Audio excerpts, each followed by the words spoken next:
Before we begin, I thought it would be fun if everyone lets me know in the comments where they're watching this video from. And while you're down there, don't forget to subscribe. Now, let's start today's episode. Richie Edwards. Richie Edwards was born on December 22, 1967, in Wales. He became a member of the band Manic Street Preachers, initially serving as their driver before being brought on as the fourth official member. On May 15, 1991, during an interview, a journalist questioned the band's authenticity and values. In response, Richie used a razor blade to carve the words, "For real," into his arm. He struggled with severe depression and was candid about his history of self-harm. In the 2 weeks leading up to his disappearance, he began gradually withdrawing all the money from his bank account. The night before he vanished, he gave a friend a book titled Novel with Cocaine, telling them to read the introduction. That section describes the life of someone who disappears, mirroring what Richie did on February 1, 1995. Richie disappeared without a trace. While many signs suggest that he chose to leave voluntarily, the possibility that he may have taken his own life cannot be entirely ruled out. Before I continue, I want to remind you that only a small percentage of people who watch my videos are actually subscribed. So if you enjoy my content, consider subscribing. It's free and you can always change your mind later. Now, let's move on with the video. Moving on to the next case. Russell John Maud. Russell John Maud was born on September 4, 1979. On May 5, 1982, while playing in the sandbox at his family's home in Wheatfield, New York, he disappeared. At around 12:20 p.m., his mother briefly went inside to fix one of his toys. When she returned less than 5 minutes later, Russell was gone. Although the gate in the fence was shut and locked from the outside, one section of the fence was lower than the rest, something Russell had climbed over the previous day, raising the possibility that he may have done so again. Authorities are seeking to identify a white male and female who were seen in the area around the time of Russell's disappearance. While there is no evidence linking them directly to the case, and no one saw them interacting with Russell, investigators hope to speak with them as potential witnesses. The woman was described as having dark brown curly hair and appeared to be in her early to mid-20s in 1982. The man had light brown hair and a mustache, and was estimated to be in his late 20s to early 30s at the time. The pair were seen driving a white Corvette, possibly from 1965 or earlier, with a black convertible top. However, not everyone believes Russell was abducted. Some theories suggest he may have accidentally fallen into the Niagara River, which flowed just about 100 yards from his home. In February 2005, a man from Texas came forward, believing he could be Russell, but DNA testing ultimately ruled out the possibility. Moving on to the next case. Shannon Caroline Starbuck. A horrifying crime involving a mother of several children sent shockwaves through the quiet, tight-knit community of Deer Park, Washington. The tragedy quickly became the most unsettling and talked about case in the town's history. The woman had long been seen as a dedicated, upstanding member of the community, humble, respectable, and deeply involved. But as investigators delved into her private life, they unearthed disturbing revelations that widened the pool of potential suspects. What emerged was a complex web of secrets and lies, leading detectives through a maze of unexpected developments. When the true perpetrator was ultimately identified, the reality was far more disturbing than anyone had anticipated. Shannon Caroline Starbuck, born Conway, entered the world on April 19, 1969, in the small town of Anderson, Indiana. The youngest of 3 siblings in a devout, conservative household, Shannon was raised with strong values and a sense of familial protection. Her 2 older brothers were fiercely protective, ensuring she grew up in a safe and caring environment. However, her world shifted when her parents decided to separate when she was just 8 years old. After the separation, Shannon's mother moved with her 3 children to sunny Florida, where they settled near the ocean. Soon after, she remarried a local church pastor, a widower with 6 children of his own. The newly blended family moved into a large home, and it wasn't long before Shannon's mother and stepfather welcomed a daughter, Anna. Shannon grew up in this big, close-knit household, where everyone looked out for each other. She dreamed of one day having a large family of her own and was known for her creative spirit. Shannon thrived in school, though she wasn't particularly interested in math or science. Instead, she had a deep passion for art and knew from a young age that she wanted to pursue a career as an artist or designer. Those who knew her described her as outgoing, kind, and warm-hearted. After high school, she was accepted into a prestigious college and later continued her studies at a university in Tallahassee, where she earned a scholarship in design and decoration. Though she wasn't one for wild parties, Shannon enjoyed being the center of attention and had a large, diverse group of friends. In 1989, at the age of 20, Shannon met a young man named Clay Starbuck at church. He was 24, and there was an immediate connection between them. Clay Joshua Starbuck was born on February 10, 1965, in a rural town in Oregon.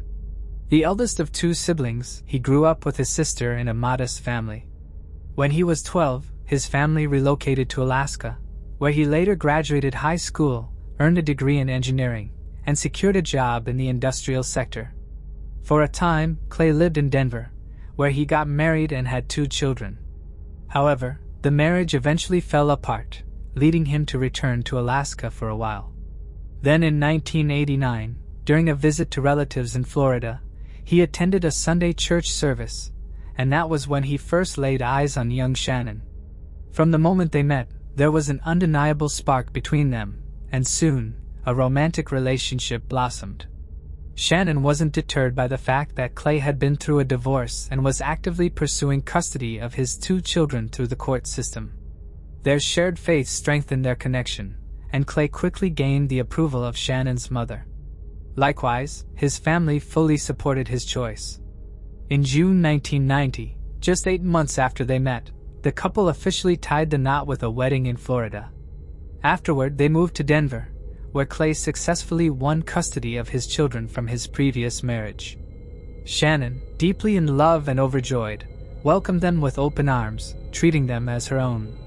Clay worked as an engineer on an oil pipeline in Alaska, which required him to work on a rotational schedule, spending 1 month at home with his family, followed by a month at the job's site.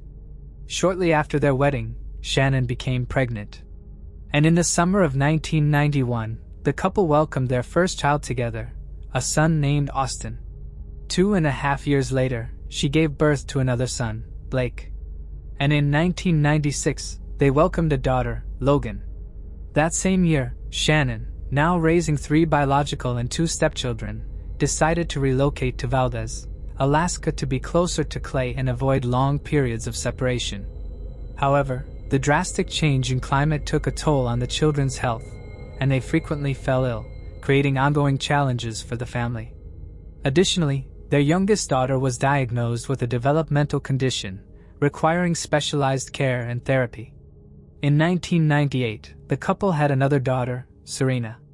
However, just a few months after her birth, Shannon, realizing that the family needed a more stable environment, returned to Denver with the children.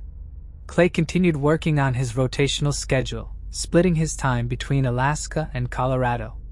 By February, their marriage had reached a breaking point when Shannon discovered Clay had been involved in a romantic relationship with a coworker in Valdez. The divorce process was far from amicable. Clay, in turn, accused Shannon of infidelity and inappropriate behavior, though she denied the claims. In the end, the court granted Shannon full custody of the children as Clay's work schedule made it difficult for him to provide consistent care. After the divorce, Shannon, now 30, moved with her family to Phoenix, Arizona. Shortly after, she entered a new relationship with a man she had met online a few months prior. However, the relationship was rocky from the start. Frequent arguments and communication issues quickly led to tension. It didn't take long for their feelings to fade, and the couple eventually parted ways. Almost immediately after the breakup, Shannon reached out to Clay and suggested they try again. He didn't object, and soon the former spouses were living together once more, though they never legally remarried. In February 2001, Shannon gave birth to another son, Marshall. Despite believing that the child had been conceived while Shannon was still involved with her previous partner, Clay chose to accept him as his own and gave him his last name. In February 2006, the couple officially remarried for the second time and decided to purchase a home in the small rural town of Deer Park, Washington.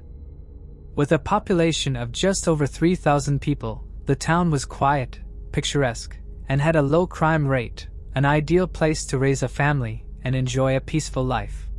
In reality, little changed in their day-to-day routine. Shannon lived in their new home with the children, while Clay continued working on a rotational schedule, spending every other month away for work. Shannon quickly became part of the local community and took an active role in their church, where the entire family regularly attended services. However, the long separations, daily routines, and unresolved past grievances took a toll on their relationship once again. Both Shannon and Clay began seeing other people, and in February 2010, they decided to divorce for the second time. By then, Clay's older children from his first marriage, as well as his and Shannon's eldest son, Austin, had already grown up and moved out, leaving Shannon with their 4 younger children. 6 months after the divorce, an unexpected event drastically changed the family's circumstances. While working at his job site in Valdez, Alaska, Clay suffered a serious back injury in a workplace accident, rendering him unable to continue working. Forced to return to Deer Park, he pleaded with Shannon to reconcile and move back in together, but she refused. Clay purchased a small house just over a mile from his ex-wife's home so that he could stay close to his children and remain involved in their lives. Although he was approved for disability benefits, the payments weren't enough to cover child support, leading to frequent disputes with Shannon. Their already fragile relationship continued to worsen. Despite their differences, they both tried to remain civil in front of the children to avoid causing them emotional harm. As Clay focused on his recovery and rehabilitation, most of his benefits went toward medical treatments. He dedicated nearly all his time to his kids, driving them to school, taking them to sports practices, spending weekends with them, and organizing activities to be the best father he could be. Meanwhile, 41-year-old Shannon was determined to rebuild her personal life. She actively pursued new relationships, creating profiles on several dating websites, frequently exchanging messages with different men, and going on regular dates, often juggling multiple relationships at once. However, she was careful to keep her personal life private, maintaining the image of a devoted mother, committed churchgoer, and woman of modest values in front of her neighbors and acquaintances. After facing financial difficulties following her divorce, Shannon also sought new career opportunities and decided to enroll in a dental hygiene program, a field offering stable and lucrative prospects. She quickly excelled in her studies, earning top marks in her class and securing a position as an assistant at a local clinic, with the promise of full-time employment upon completing her training. Shannon was thrilled. Her life was transforming, and she was convinced that success awaited her in every aspect of her future. Clay occasionally brought up the idea of getting back together, promising Shannon his unwavering support and devotion for the rest of his life. However, she consistently turned him down. Since the divorce, Shannon had embraced a vibrant personal life, indulging in newfound freedoms she had previously restrained herself from. Among other things, she engaged in private online exchanges with various men, sharing personal photos and messages. On December 1, 2011, the children waited patiently for their mother to pick them up from school, but she never arrived. This was highly unusual. Shannon had always been responsible when it came to her parental duties.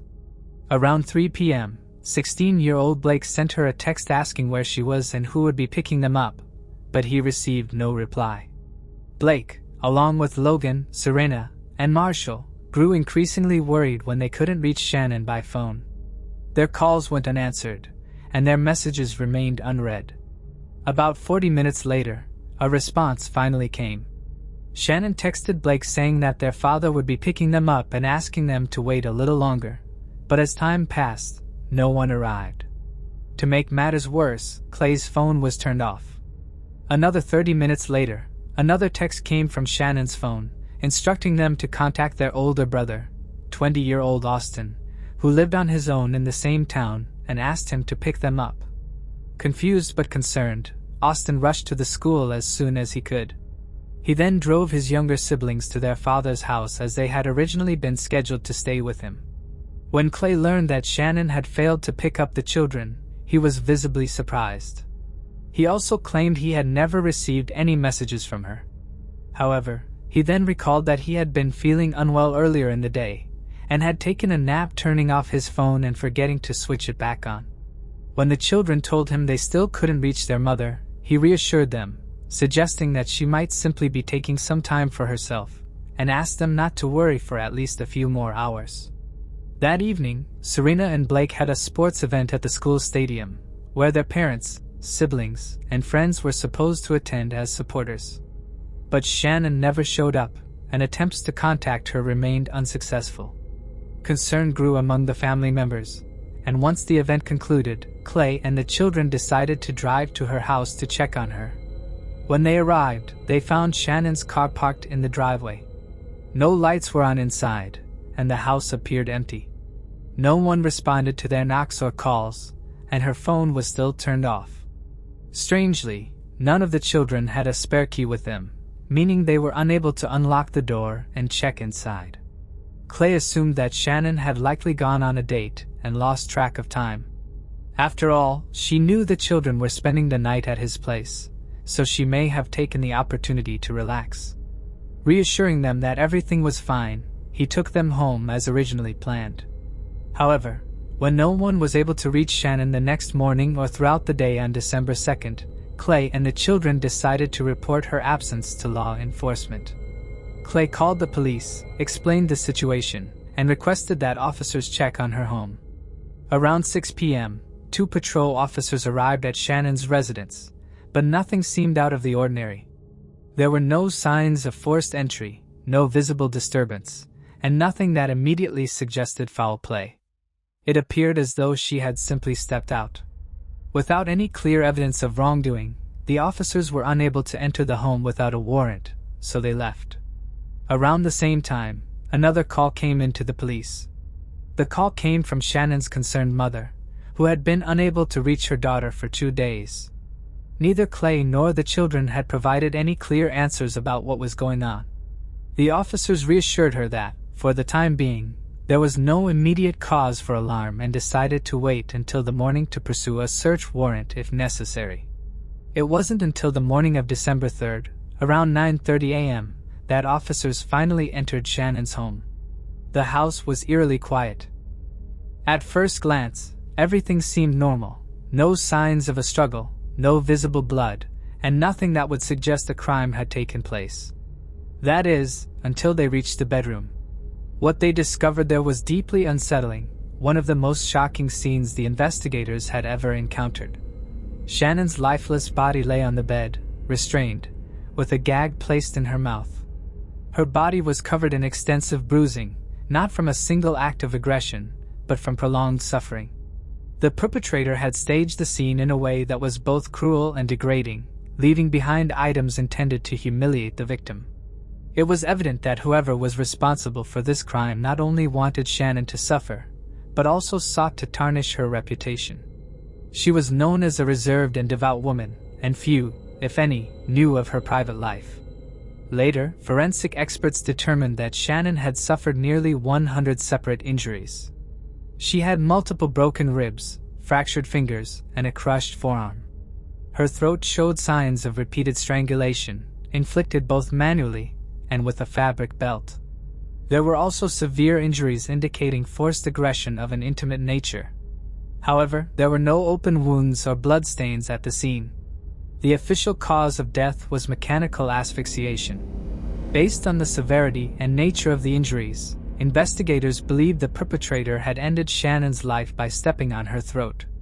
As for the exact time of her passing, experts could only estimate, as a heater had been running at full capacity in the room for days, affecting the rate of decomposition.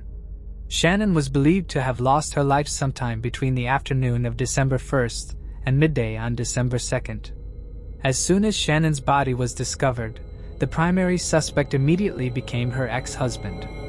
Law enforcement officers arrived at Clay's home, informed him of what had happened, and asked him to come down to the station for questioning. He appeared shocked upon hearing the news about the mother of his 5 children. Overcome with emotion, he broke down in tears, but readily agreed to cooperate with the investigation. During questioning, Clay insisted that he and Shannon had maintained a positive relationship after their divorce. He claimed they supported each other, co-parented well, and got along just fine. On the day she went missing, they had agreed that he would drop the children off at school in the morning, and she would pick them up later and take them to their sports event in the evening, after which they would spend the night at his house. However, according to Clay, things didn't go as planned. That morning, his car unexpectedly broke down on the way, forcing him to call Shannon and ask her to take over. After making arrangements, he focused on fixing his vehicle. Later in the day, he began feeling unwell, took some pain relievers, and decided to lie down for a bit. He admitted that he had turned off his phone and then forgot to turn it back on, which was why he hadn't seen any of the messages that had been sent to him. Clay was open to answering all of the investigators' questions, appeared deeply distressed, and seemed eager to assist in any way possible.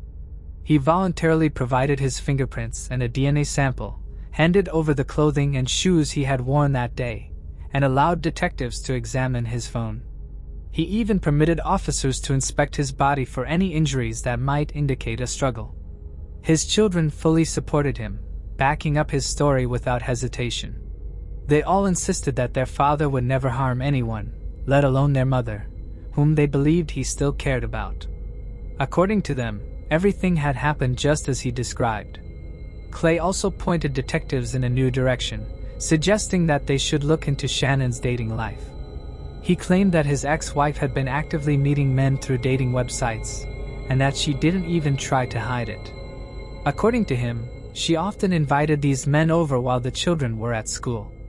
In Clay's opinion, the person responsible for the crime was likely someone she had recently been involved with. Investigators seized Shannon's phone and laptop, and what they uncovered raised serious concerns. She had active profiles on 3 popular dating websites, where she frequently exchanged messages with various men and shared personal photos. It became clear that Shannon had been involved with multiple partners simultaneously, and 2 of them immediately emerged as potential suspects. One of these men was Tom Walker. He had repeatedly asked Shannon to send him intimate photos using adult accessories and engaged in explicit, graphic conversations about how he wanted to treat and punish her.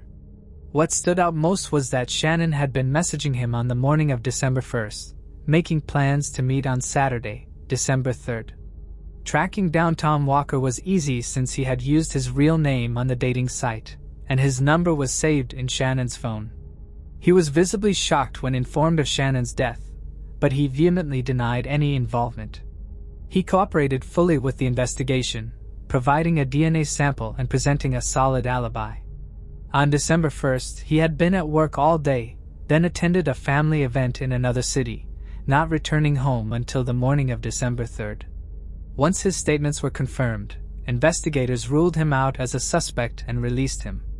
As detectives continued reviewing Shannon's contacts and messages, they discovered another man, John Wilson, with whom she had been romantically involved. She had planned to meet him on the day of the crime. However, tracking him down proved difficult. First, he had used a fake name. Second, the photos on his dating profile weren't actually his. And third, he always called Shannon himself, using different payphones each time. Finding this individual took time, but investigators eventually identified him through a work computer he had used to communicate with her. When law enforcement confronted him, he appeared shocked and even more terrified upon learning why he was being questioned. He admitted that his real name was John Ken Line and explained that he had taken such precautions because he was married and didn't want his affairs to ruin his family life. John told investigators that he had met Shannon 2 months before the incident. According to him, she wasn't looking for anything serious, and their arrangement consisted of occasional private meetups. He always initiated contact when he was certain he could visit without raising suspicions at home. On December 1st, around noon, John drove to Shannon's house for one of their usual meetings, knowing she would be alone while her children were at school. However, when he knocked on the door, no one answered. He then called her from a nearby payphone, but she still didn't pick up. Later that evening, he returned to her home, but once again, there was no response, and his messages went unread. Although detectives had two potential suspects, their instincts told them they needed to take a closer look at Shannon's ex-husband, Clay. He had a clear motive, and his behavior seemed increasingly suspicious. However, his children remained steadfast in defending him, insisting he was incapable of harming anyone. Clay maintained his original story, that his car broke down on the way to school on December 1st, forcing him to ask Shannon to handle the drop-off.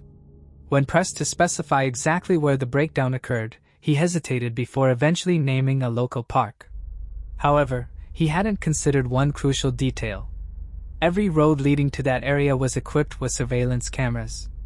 Investigators reviewed the footage, but strangely, Clay's vehicle never appeared on any of the cameras. Additionally, he claimed to have turned off his phone to rest, something he said he had done many times before. However, data records painted a different picture. An analysis of his phone history showed that he had almost never turned off his device, except for a couple of rare occasions over the past year, both times due to a dead battery. Even then, his phone had only been off for about an hour at most. This time, however, it had remained inactive from 9 a.m. until nearly 4 p.m., a time frame that raised even more questions. Moreover, investigators soon discovered that Clay had a spare key to Shannon's house, yet he never used it when she unexpectedly stopped responding to messages. During the initial questioning, he even denied having a duplicate key. This raised serious suspicions, and in subsequent interviews, his statements became inconsistent and contradictory. When authorities seized Clay's home computer, they found spyware installed, which he had used to monitor Shannon's private messages and track her phone calls. He knew the names of all the men she had been involved with, was aware of her upcoming dates in advance, and had access to the personal photos she had shared with them. It was also uncovered that Clay had shown some of Shannon's messages and photos to their children, attempting to turn them against her by portraying her as immoral and untrustworthy. This manipulation caused tensions within the family, to the point where the children even considered moving in with him. The situation led to frequent arguments, and after Shannon rejected Clay's repeated attempts to reconcile, he grew increasingly resentful and began plotting his revenge. Clay carefully studied Shannon's contacts, selecting which of her romantic partners he could potentially frame for the crime while also constructing a solid alibi for himself. He intentionally lured Shannon out of the house by falsely claiming his car had broken down. While she was gone, he used his spare key to enter the house and waited for her return, trapping her inside.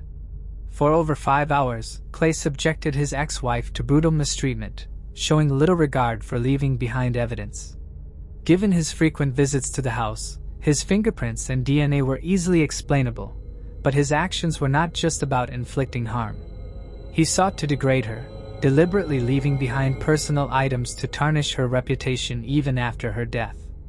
On February 6, 2012, Clay Starbuck was arrested and charged with premeditated aggravated homicide, torture, assault of an intimate nature, and unlawful entry.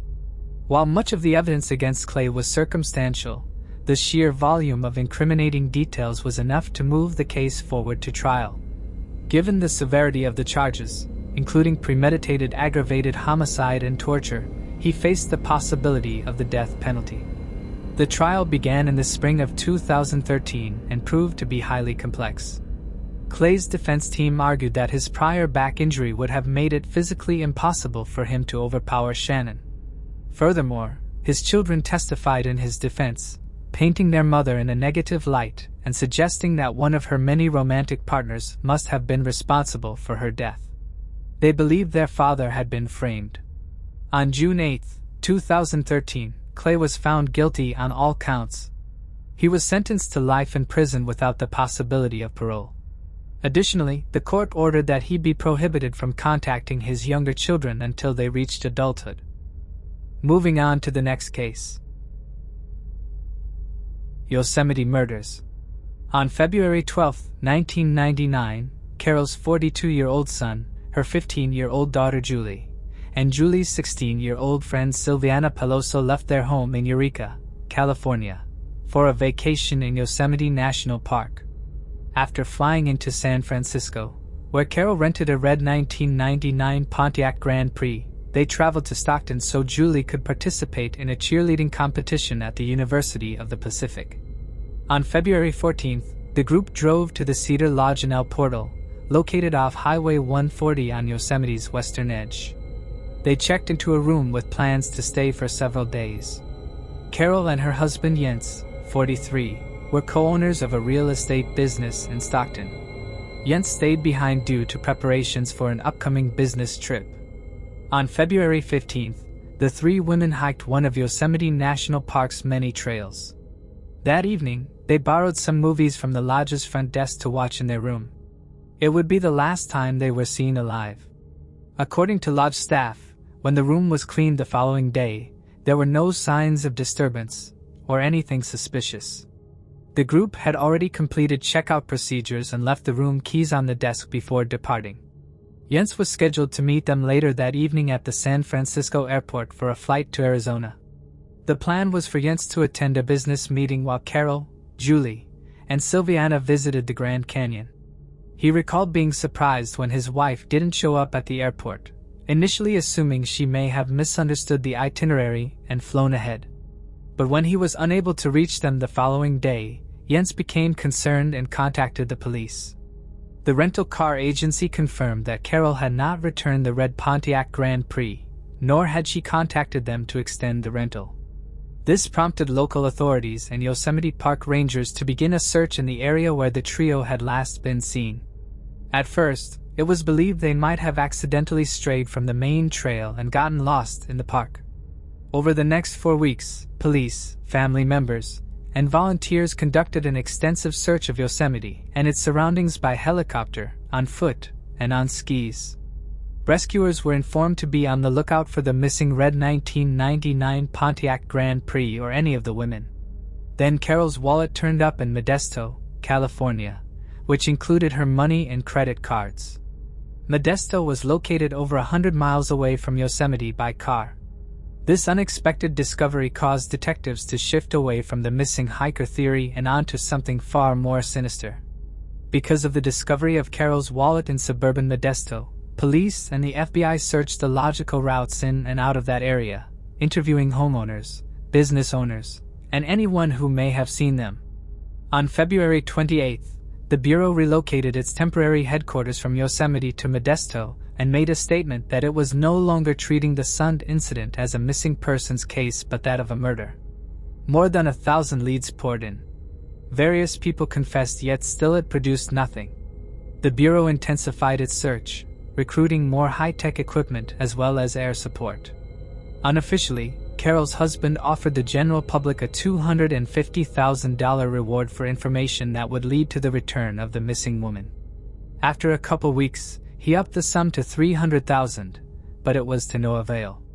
Carol's parents, Francis and Carol Carrington, appeared on the Good Morning America TV show to ask for the prayers of the public and to ask for their help in locating their daughter and the children. The other Sand children believed their mother and sister Julie would eventually be returned, but by the March, their hopes had faded. On March 18th, just over 1 month after the trio went missing, the Sund's family's worst fears were confirmed when a hiker wandered onto the site of a burned-out red 1999 Pontiac. The rental car was found intentionally hidden in a secluded area of the Stanislaus Forest region in California, roughly 100 yards north of Highway 108 near Longbarn. The California Highway Patrol verified the car's license plate as that of Carol's vehicle and immediately notified the FBI. The following day, March 19th, agents arrived in order to open up the car trunk. Upon opening up the trunk, investigators found 2 charred bodies. Near the crime site, police found a camera. Upon developing the pictures, they found photos of Carol, Julie, and Silvina that they had taken during their Yosemite visit. Police found one photo which they determined was the last image ever captured of the woman while they were still alive. It had been taken just 20 minutes before their murder. After several days using dental records, the bodies found were positively identified as Carol Sund and Silvina Peloso. 1 week later, a note was sent to the police with a hand-drawn map indicating the location of the third woman who had been missing, Julie. The top of the note read, quote, "We had fun with this one." Investigators went to the location depicted on the map, and on March 25, Julie's son's body was discovered near Lake Pedro in Tuolumne County, located a nearly 90-minute drive from where the bodies of her mother and friend had been found. She was severely decomposed, and her throat had been cut. Over the next few weeks, a task force, which included FBI agents and law enforcement from 4 surrounding counties, questioned several known sex offenders, drug users and ex-convicts with a record of violence from within a 75-square-mile area between the cities of Modesto and Sonoma. The police reckoned that the killer of the 3 women was someone familiar with the county, given the location of the woman's car, as the vehicle was hidden off a spur road which locals had previously used to dump old appliances. By mid-April, 4 men were considered the main suspects in the initial inquiries of the murders. They were ordered to testify before a grand jury in Fresno, California. By the June, the FBI had reviewed their testimonies and the evidence that linked the suspects. At that time, the Bureau stated that while no one had been charged, they felt that those responsible for the killings were already behind bars. The 4 long-time criminals that were initially arrested for the crime were part of a vagabond group of methamphetamine drug users and their friends centered in the Modesto area. Michael McLawick, 42, of Modesto had grown up in Tuolumne County, near where the bodies of Carol Sund and Silvina Peloso were found. He was originally arrested and jailed on March 16 after allegedly shooting a Modesto police officer. He had a long criminal record and had been questioned extensively by the FBI. He, however, denied any role in the Yosemite slings. His half-brother, Eugene Rufus Dykes, 32, also of Modesto, was arrested alongside him.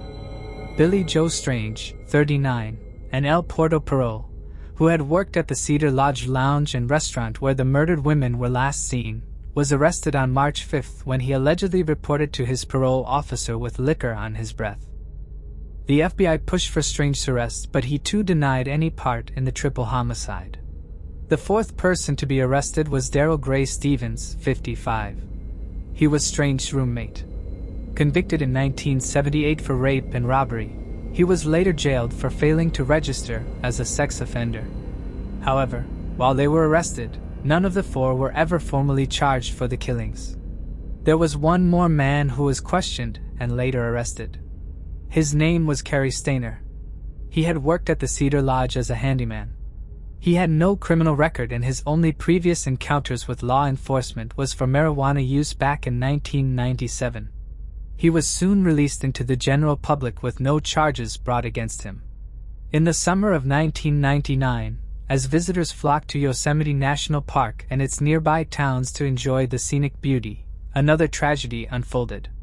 On July 22, park rangers discovered the decapitated body of 26-year-old Joy Ruth Armstrong, following a call from a concerned friend who hadn't heard from her. Her remains were found near a campground beside her residence in the Forster community, a cluster of 30 cabins designated for park staff. Her body was located near a stream, with her head submerged in the same water source she and her friends had used for drinking. Joy had spent the past year working with the Yosemite Institute. She was involved in educational initiatives in collaboration with the National Park Service. Investigators believe she was killed on the evening of Wednesday, July 21st. That day, she had been seen at the Institute's offices and was preparing to visit a friend in Sausalito, but never arrived. When she failed to show up as planned, her friend contacted the park authorities. Police later found Joy's car parked in front of her cabin, packed and ready for her trip.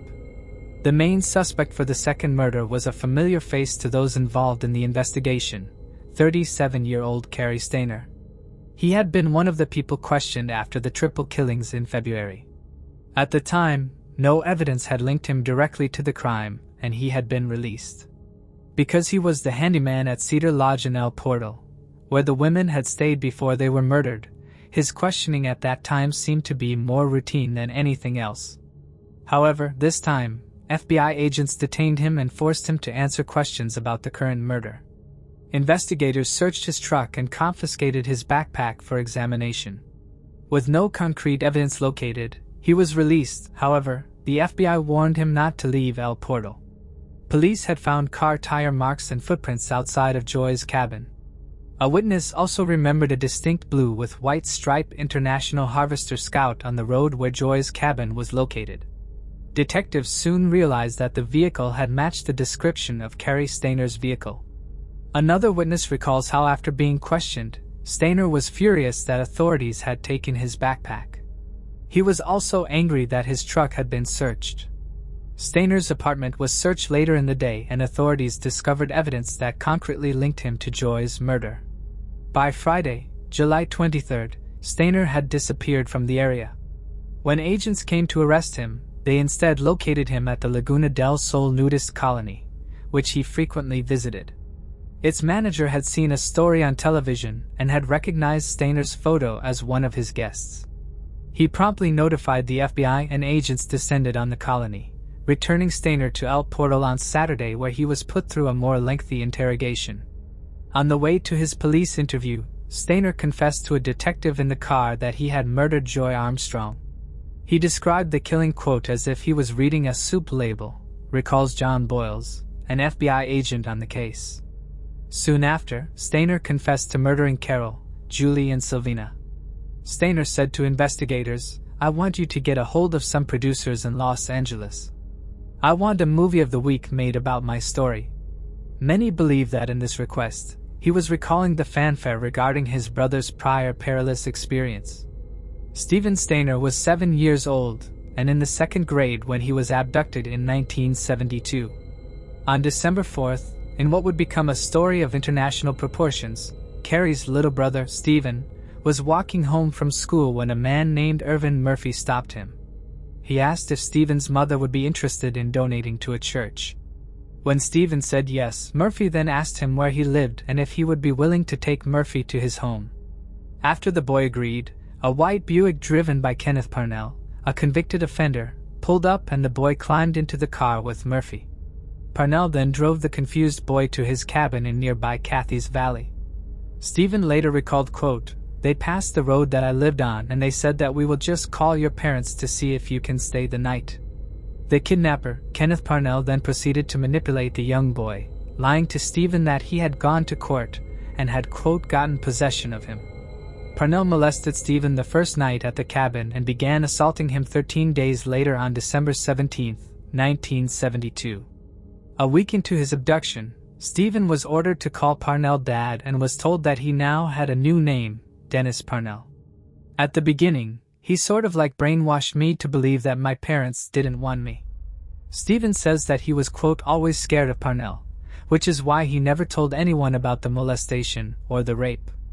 For 7 years, Stephen and Parnell presented themselves as father and son. Stephen would be under what some experts would classify as Stockholm Syndrome, going along with the ruse out of fear and manipulation. As Dennis, Stephen was enrolled in schools, including one in Point Arena, California, which was only a 5-hour drive from his hometown. Meanwhile, his family tried to keep his disappearance in the news in hopes of getting more information. Stephen said that Parnell would eventually go on to sexually assault him 700 times. Parnell boasts that the actual number was far higher. As Stephen got older and entered puberty, Parnell began to look for a younger victim. Parnell offered drugs and money to Stephen's friend Randall, and on February 14, 1980, they abducted Timmy White. However, Stephen knew that he could not allow Timmy to suffer as he had, and in 1980, while Parnell was away at his security job, Stephen took Timmy and ran. They hitchhiked back to Ukiah, but unable to find Timmy's home address, Stephen instead took him to the police, becoming an overnight hero. Parnell was eventually arrested and convicted of kidnapping. However, prosecutors chose not to charge Parnell with any of the assaults of Stephen, believing that they were protecting Stephen during a time when there was a stigma against male sexual abuse. Parnell was sentenced to just 7 years in prison, serving only 5. Randall and Murphy, Parnell's accomplices, were each convicted on lesser charges. In February 2004, Parnell was convicted and sentenced to 24 years for attempting to abduct another young boy. Parnell died in prison in February 2008. As the details of the sexual abuse surfaced during Parnell's trial and in the media, Stephen endured bullying at school, where he was taunted with derogatory names and slurs associated with gay men, which further victimized him. Despite the immense trauma of his childhood, Stephen managed to persevere. He eventually married at the age of 20 in 1985 and later had 2 children, Ashley and Stephen Jr. Towards the end of the 1980s, Hollywood and the Stainer family reached an agreement regarding the film rights to Stephen's story. The TV movie I Know My Real Name is Stephen aired in 2 parts on May 22 and May 23, 1989. Corinne Niemock portrayed Stephen, and he made a brief cameo as a police officer. Family members recalled that Stephen was pleased with the film, and the audience responded positively as well. Nearly 40 million viewers tuned in, making it NBC's highest-rated miniseries in 5 years. I Know My First Name is Stephen was nominated for 4 Emmy Awards, but tragically, the night before the ceremony, Stephen, riding his motorcycle home, was struck and killed by a car. He was only 24 years old at the time of his untimely death. Years later, the request made by Cary Stainer, Stephen's brother, to gain similar fame and recognition further underscored his desire for the world to take notice of him as well. By the end of their questioning, the FBI felt they had gathered enough evidence to arrest Cary Stainer for murder. On Sunday morning, they rushed him to Fresno to officially lodge a complaint and then to Sacramento on Monday where he was put before the courts. That same day, Stainer allowed himself to be interviewed by a reporter from KNTV. During the session, an unexpected event occurred. In a voice that seemed relieved to be unburdened, Stainer yelled, quote, "I am guilty. I did murder Carol Sund, Julie Sund, Silvina Peloso, and Joy Armstrong."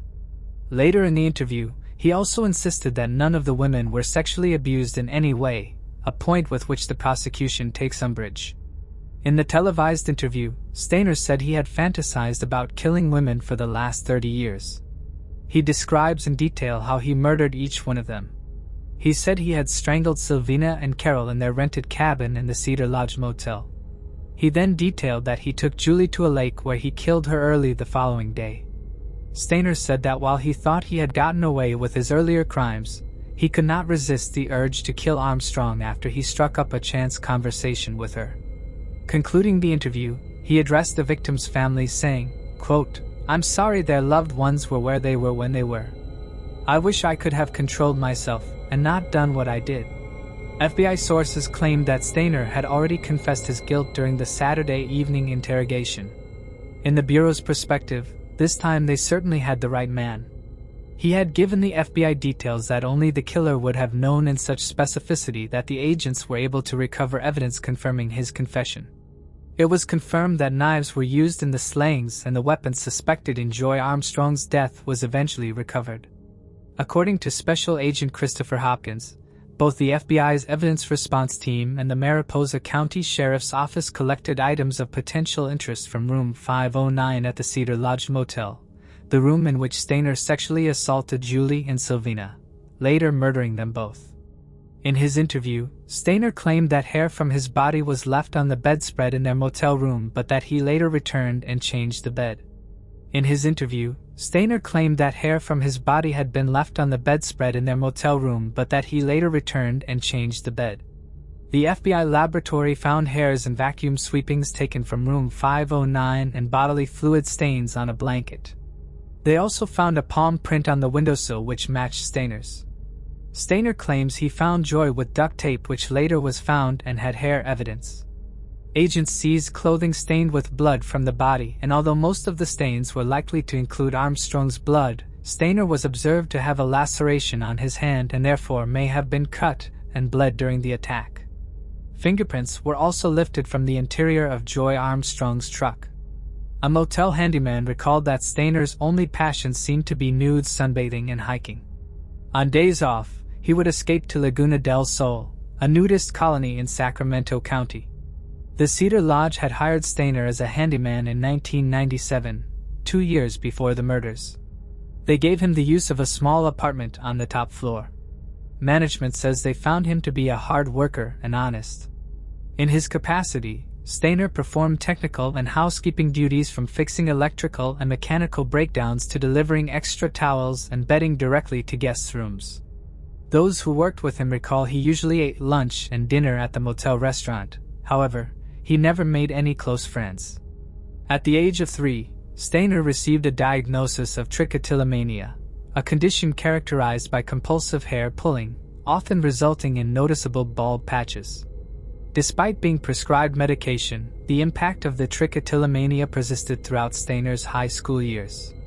This led to severe bullying due to the visible bald spots, forcing him to constantly wear a baseball cap. His struggle with this condition, coupled with his brother's abduction, is believed to have influenced his later reported sexually deviant behavior. Carey later said that when Stephen went missing, he felt neglected while his parents grieved.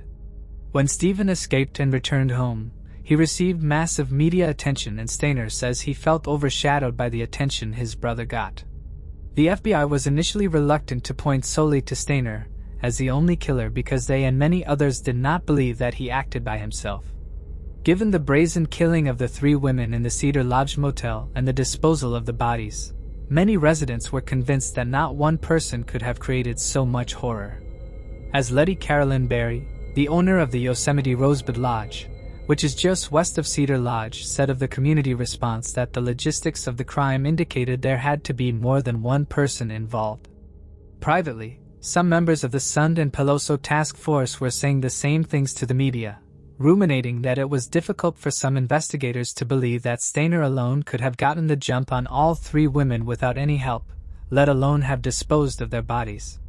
The trial was moved from Mariposa County to Santa Clara County in favor of finding jury members who were not locals. Locals might have had intimate knowledge of the victims, and therefore possibly could have their votes swayed by emotion. In February, Stainer pleaded not guilty by reason of insanity to the 1999 triple murders. On July 22, 2002, the court heard Stainer's taped confession which he had given to FBI agents. On July 22, 2002, the court heard Stainer's taped confession from questioning with FBI agents. In this, he calmly admits to the agents questioning him that he had talked his way into room 509 under the guise of fixing a leak and had pulled out a gun. "I knocked on the door, said I was maintenance. I made a leak, and I went upstairs. They let me in. He herded Julie and Sylvina to the bathroom and tied up Carol and then strangled her to death. He put her body in the trunk of the Pontiac and pulled Sylvina and Julie from the bathroom, then sexually assaulting them. Sylvina started to resist, so he took her to the bathroom and strangled her to death. Was crying a lot. Julie was very calm. She was very cooperative. She did everything I told her to do. No tears, no nothing. He then put Sylvina's body in the trunk of the Pontiac and forced Julie into the car. I put her in the car and just drove. I didn't know where I was going. I didn't know what I was gonna do." He recalls how he carried Julie to a lookout point near Lake Don Pedro where he claims he pledged his love to her and then cut her throat just as the sun rose. "I took Julie on the car. I carried her down the pathway, and I laid out the blanket. And I guess I knew what I was gonna do was add the knife with me. And I slit her throat."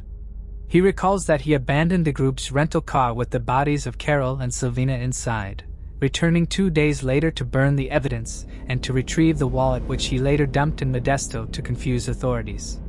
The issue being argued was no longer who committed the murders but whether Stainer was insane at the time and whether the confession the FBI agents received was coerced.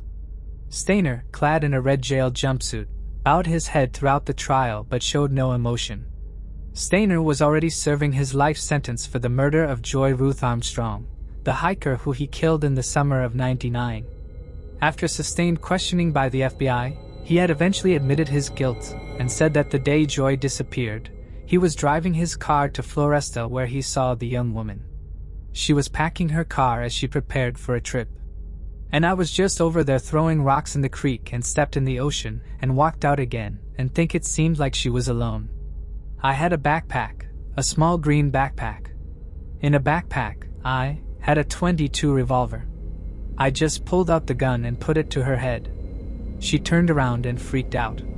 I told her to go inside. He admitted that he held Joy at gunpoint in her own cabin as he bound her with duct tape and then forced her into his car. She resisted quite a bit. I didn't hit her or anything. I just used threats and the gun to subdue her. As I was trying to duct tape her hands in her back, she kept fighting me. As I was driving, she started going crazy, just jumping all over the place in the back of the truck, and I couldn't really control her. And she fell off to the window. I remember going right in front of the barn. I slammed the truck in the park and jumped out. She got up off the ground and started running. I took the knife in my back pocket and I the road, then dumping her into a stream. Stainer's defense lawyer argued such a confession was under duress and therefore inadmissible. The issue of whether his confession was coerced was resolved, however, when on July 24th, the court heard recorded demands that Stainer made to the FBI agents personally. Stainer stated that he wanted certain demands met before he would offer his confession. He insisted that his parents receive the reward money, that he be incarcerated in a prison near their home, and that he be provided with a large quantity of sesame. Although his defense had previously claimed that the FBI had coerced his confession, these demands suggested otherwise. Ultimately, Stainer confessed without receiving the promised illegal media or reward money for his parents. Stainer was tried in federal court for Joy's murder, as the crime had taken place on federal land. To avoid a potential death sentence, he pleaded guilty to charges of premeditated first-degree murder, felony first-degree murder, kidnapping resulting in death, and attempted aggravated sexual abuse resulting in death. During the sentencing hearing, Stainer shocked the courtroom when he broke down in tears and offered a heartfelt apology, saying, "I wish I could take it back, but I can't. I wish I could tell you why I did such a thing, but I don't even know myself. I'm so sorry. I wish there was a reason, but there isn't. It's senseless." Leslie Armstrong, Joy's mother, began crying as she listened to Stainer and said afterward that she believed his apology was genuine. Stainer also admitted that he had intended to murder 2 other Finnish girls in 1998 but fled when the girls' school advisor arrived.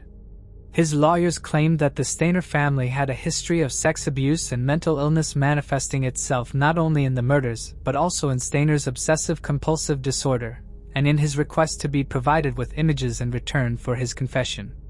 Dr. Jose Arturo Silva testified that Stainer had obsessive-compulsive disorder, mild autism, and paraphilia. Paraphilia is the experience of recurring or intense sexual arousal due to atypical objects, situations, fantasies, behaviors, or individuals. Paraphilia has also been defined as a sexual interest in anything other than a consenting human partner. Stainer pleaded not guilty by reason of insanity to the other 3 murders in state court. On August 27, 2002, Stainer was found sane and convicted of 3 counts of first-degree murder with special circumstances and 1 count of kidnapping. He was sentenced to death.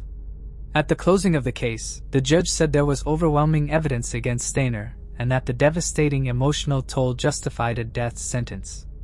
Later, it was uncovered that in 1999, there was almost another double murder under Stainer's belt as a woman who had been dating him along with her 2 daughters were almost killed on Valentine's Day. That's what I was seeing. Her daughters were my usual attendant to the victimless. However, his attempt was foiled when other people were at the house. I got back to the motel. I'm still in the hot tub, trying to calm down. In the hot tub, it's scary. It sounds a little annoyed. So I took a walk around the property. That's when he saw Carol Julian Silvina. I walked. There was a gray car with 500 building all by itself. The window was open. The curtain was open, and I can see inside that there's 2 young women coming by here and all men. Stainer was also suspected but never convicted of up to 5 other murders to which he has connections. These potential victims include 28-year-old Patricia Marie Hicks Dalstorm, also known as Patty, who last contacted her family in September of 1982 after relocating to Merced from Washington State. She had joined a religious following, the Sananda Apostolic Church founded by cult leader Donald Gibson. Patty later decided to leave the cult and was last seen by her roommate taking public transportation to the Yosemite National Park. 10 months after she was last seen, a severed arm and a hand were recovered from Yosemite on June 28, 1983. In 1988, a skull was also discovered near the original crime scene. In April of 2021, genetic genealogy identified the remains as being those of Patty's. The connection made between the victim and Stainer lies in their mutual relationship to the cult leader. Stainer attended and supported Gibson at the time of his 1981 trial, and authorities believe Stainer may have chosen to kill Patty in retaliation for her prior testimony against Gibson. On December 26, 1990, Stainer's paternal uncle, 42-year-old Jesse Gerald Stainer, also known as Jerry, with whom Carrie lived with in Merced, was shot to death in his home with his own shotgun. The murder was never solved, and Stainer later became a suspect. Stainer later claimed that his uncle molested him around the same time that his brother Stephen was kidnapped when Stainer was just 11. In October of 1994, severed human hands were found near the New Malones River. On December 13, 1994, a headless and handless torso was found in a cluster of trees off of Camp 9 Road near Vallecito, California by a group of boys who were burning yard debris. A forensic pathologist determined that the detached hands belonged to the same person. In December 1995, the remains were identified as belonging to 24-year-old Sherilyn Mavone Murphy. Her head has never been found. The FBI investigated Murphy's homicide to determine a link between Stainer and her due to similarities between her death and the murder of Joy, although no concrete evidence was ever recovered connecting Stainer to the murders. Authorities also reviewed the case of 34-year-old Denise Smith as possibly being connected to Stainer. Denise's decomposed body was discovered in a 50-gallon burn barrel off of Jacksonville Road near Don Pedro Reservoir in December of 1994. 20-year-old Michael Larry Madden, also known as Mike, had plans to meet his friends at Sandbar Flat Campground in the Stanislaus National Forest near Sonora, California, on August 10, 1996. He intended to camp and fish. That morning, he left his family's home around 5 a.m. and was never seen again. By 2 a.m. on August 12, 1996, Madden's companion arrived at the meeting spot, only to find no trace of him.